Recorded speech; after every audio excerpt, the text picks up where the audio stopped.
वामन देव भगवान क्यों प्रकट हुए? क्योंकि देवता लोग हार गए थे, राजा बलि ने कब्जा कर लिया था, राजा बलि को परास्त नहीं कर पा रहे थे।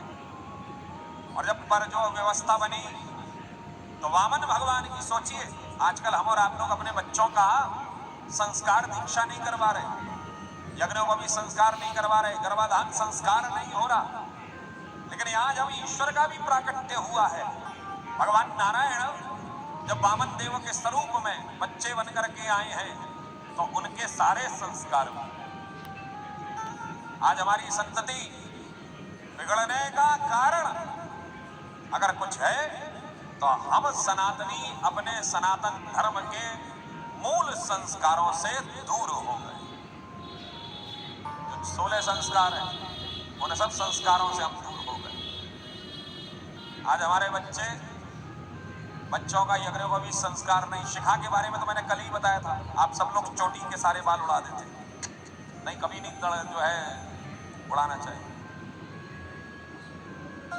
विचार कर, हमारे यहाँ बालों में चोटी तब दी जाती है जब आप गुरु के शरण में, जब आप गुरु आपको दीक्षा देता है और अपना जो है आशीर्वाद प्रदान करता है। ये बाल जो होते हैं बच्चे के पूरे नहीं कभी भी मुड़ाने चाहिए। चोटी भी कितनी, उतनी जितना गाय का खुर होता है उतनी बड़ी चोटी आपको छोड़ देनी चाहिए।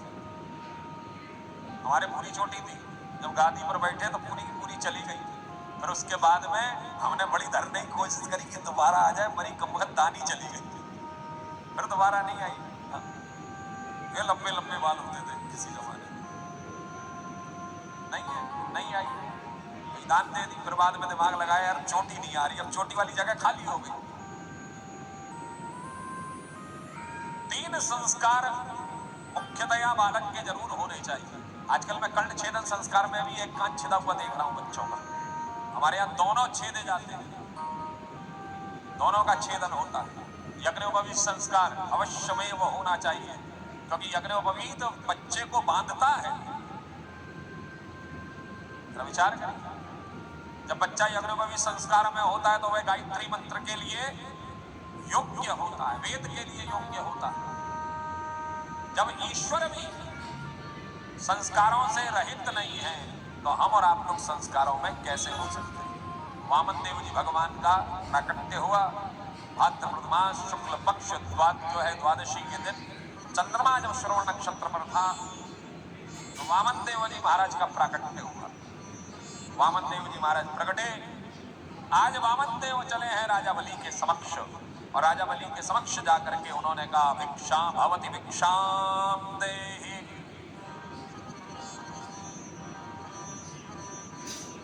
राजा बलि यज्ञ में बैठे हैं, यज्ञ चल रहा है, उनके आचार्य शुक्राचार्य जी महाराज यज्ञ करा रहे हैं। राजा बलि के समक्ष जाकर के कहा भवति भिक्षाम देहि। द्वारपालों ने कहा देते हैं, लो महाराज अन्न ले आए।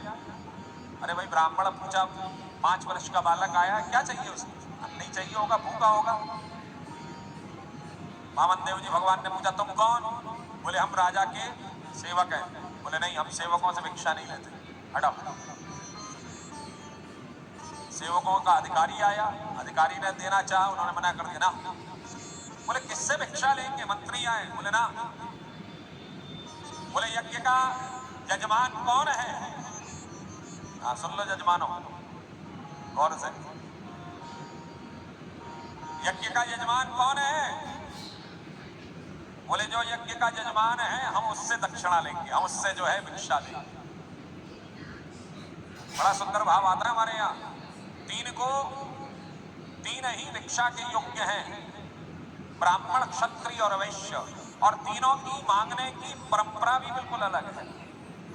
ब्राह्मण जब मांगता है तो वह भवती शब्द सबसे पहले लगाता है, उससे पता लग जाता है। जैसे ब्राह्मण अगर भिक्षा मांग रहा है तो इसको, ये ब्राह्मण है तो इसको क्या भिक्षा में चाहिए? अन्न चाहिए होगा, या जो है ज्ञान चाहिए होगा, या जो है कुछ और आवश्यकता होगी भरण पोषण की। क्षत्रिय जब भिक्षा मांगता है तो भिक्षा शब्द बीच में जो है भवती शब्द बीच में आ जाता है, भिक्षाम भवती देहि, तो उससे पता लग जाता है कि क्षत्रिय है। और क्षत्रियों को किसकी भिक्षा चाहिए? तो उसे तो अपने युद्ध की भिक्षा चाहिए।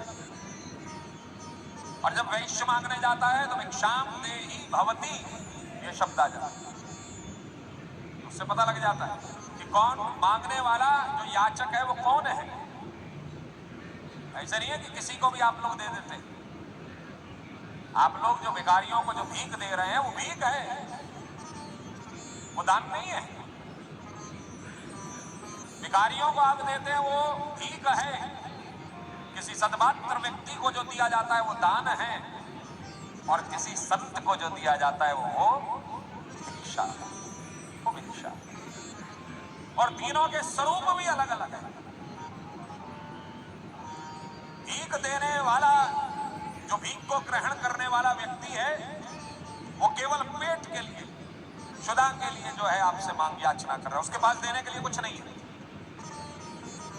भिखारी आपको क्या देगा? दुआ ना, उसके पास में है ही नहीं। वो तो अपना प्रारब्ध भोग रहा है, समझिए इस बात को। वो अपना प्रारब्ध भोग रहा है, वो आपको क्या देगा? जो आपके पास में है वही तो उसे वो आपको देगा।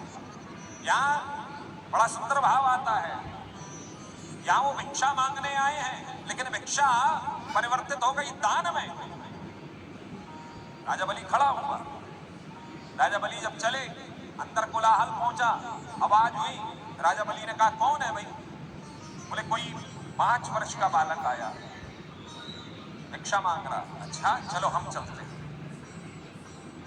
आज पहुंचे राजा बलि, और राजा बलि ने जाकर के देखा, ओहो क्या बात है, इतना सुंदर अद्भुत तेज, केवल एक मात्र चेहरा, ऐसा चेहरा, ऐसा ललाट, ओहो महाराज, त्रिपुंड लगा हुआ है माथे के ऊपर, यज्ञोपवीत धारण है, हाथ में छत्र है, कमंडल है, उस कमंडल के अंदर जो है 5 कुशाएं हैं,